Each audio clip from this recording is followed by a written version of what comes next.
Craig Herc, for a second straight week, we've got somebody making the argument that MLS could stand to benefit from having promotion relegation. And for a second straight week, that someone has ties to the Seattle Sounders. Last week, it was DeAndre Yedlin, now with Newcastle.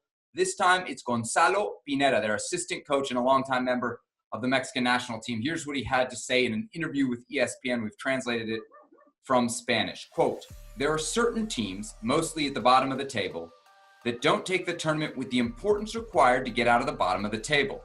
On top of that, at the front office level, there are clubs that don't invest like others, and they do so because there isn't that fight to save their spot in the first division."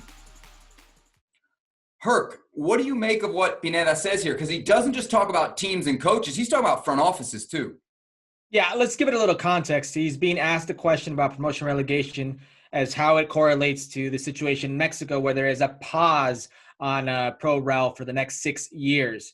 He's saying how this could negatively impact these franchises or these teams, these ownership groups in Mexico. And he's absolutely right.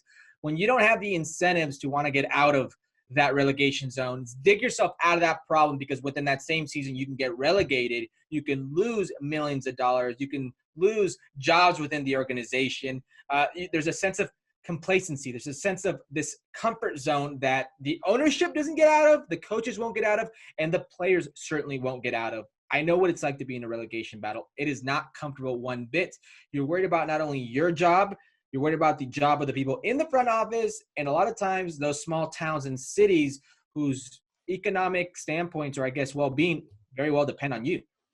Craig, the idea here is that promotion relegation raises the level of competition.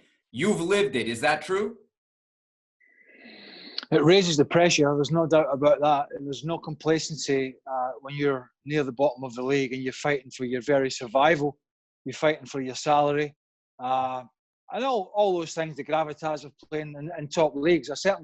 We had that issue at Derby County. I remember the first season I went there on my return to the Premier League. We stayed up on the second last day of the season, and our final game was Chelsea away. So the pressure was absolutely immense. Look, the structure of Major League Soccer at this moment in time doesn't allow, or it would seem it doesn't allow, promotion relegation to be at the forefront of ownership's mind because of the finances. But certainly from a player perspective, it focuses the mind.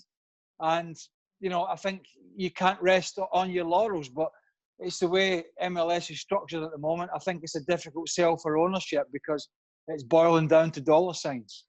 Herc, do you agree with what Pineda says specifically about MLS, that there are teams that don't invest because of this? Absolutely. How could you not agree? If you look at the model, the setup, they pull their losses, they pull their winnings. So there's a pot. So it doesn't matter if you're, and I'm going to use New England, the last 3-4 years where you don't invest as much as other clubs. You're not investing in stadiums. You're not investing in players. You're not investing in these academies. It doesn't really matter because your losses are the losses of those who actually do invest.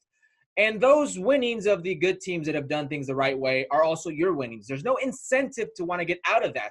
And also, let me start off by saying, in this country and in Canada, we're going backwards. We should not rely on Major League Soccer to be the driving force of whether there is pro rel in this country or not. In other countries, it's the FAs. It's the federation who choose if there is pro rel, or who choose how that gets handled or how that gets sorted. Well, here within Major League Soccer and the U.S. Soccer Federation, they're so closely tied into each other that ultimately that people believe that's the deciding factor. Is it should be Major League Soccer. It really should. The trouble is people are trying to protect, Sebi, their investments, and whether we like it or not, that's what they're doing. I'll give you a story here about Blackburn Rovers. Blackburn Rovers were taken over by the Venky's Group quite a few years ago, and there were some rich business people from, I believe it was India. And Blackburn Rovers really hit the buffers very quickly and were relegated. And just before they were relegated, my understanding is that the Venky's said, "We can be relegated." They thought they were buying into this football club and spending the millions, but that money was going to continue to come in from the TV in the same filter it was coming in as, and at the same speed. And it didn't. And they were relegated and they paid the financial price. The trouble is we're going down. It can happen to anybody. And I think that's the big fear factor here. If you look at the Championship in England, the tier below the Premier League, you've got clubs that have been in it recently like Wolves. Leeds are still in it. Sheffield Wednesday are in it, and Nottingham Forest, who were twice champions of Europe back in the heyday, have not played in the Premier League for 20 seasons. You think about the financial burden that brings.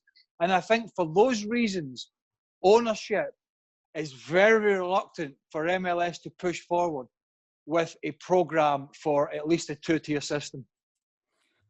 When we talk about promotion relegation, there's obviously the federation's role and the league's role. But I'm curious for you, Craig, to give us kind of the outside perspective here, because everyone at MLS cares a lot about their reputation overseas.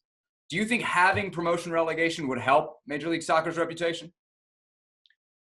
I think it would help. I don't think it's the big factor. I think the big factor was the signing of older players and the talk of, and I don't agree with this, and we've talked about this, the talk about going over there to put your flip-flops on, play the odd game of soccer, have a bit of sun, have a few beers and enjoy yourself. I think that was the barrier that they had to break down. And I think they've gone a long way to breaking that down. I still think there's more to travel, but I think they've gone a long way to breaking that down. But I do think if you were somehow down the line to add in younger players and promotion and relegation and the pressure that brings, that would, I think, be an eye-opener for some in the Central European leagues, because it would bring you more in line with what is happening in those leagues. And ultimately, whenever somebody gets a bit, upset about criticism of Major League Soccer, that's what they say. Well, we're going to be the next best big thing. Well, if you're going to be the next best big thing, you don't have to be different. You don't always have to be doing something different, but you can try and align yourself. And I know there's been talk about trying to align Major League Soccer with the calendar in Europe. Now, I think that's a conversation for another day. But if you can at least add in promotion and relegation and all that comes with it, I think it would be an eye-opener, but I don't think it's the big barrier that MLS had to beat down. Herc, you think it would change what people around the world think about the league? No, I don't. And if I'm being quite honest, I think there's a lot of different other leagues who are looking at the model that is Major League Soccer and looking how with the salary caps and with this closed system, how cost efficient it can be. If we're being honest, there's a reason that Major League Soccer doesn't do pro route. It's because it's not smart business for them. They look at the models around the world. How many second division leagues around the world are actually profitable, are actually sustainable? I think probably the championship is the only second division league around the world that you can stake that claim about. That's why they don't do it. And I think other leagues around the world are starting to take notice, and they're starting to cherry pick what they think are good things about Major League Soccer. And right now, the fact that there's no pro route isn't one of these deterring factors when you look at the negative things that happen in Major League Soccer or the game in this side of the world. All right, there you have it. The latest conversation we've had on promotion and relegation. Surely, though, not the last. Well, thank you very much for watching ESPN on YouTube. For more sports highlights and analysis, be sure to download the ESPN app. And for live streaming, premium content, and let's not forget as well, ESPN FC 7 days a week. Subscribe to ESPN+.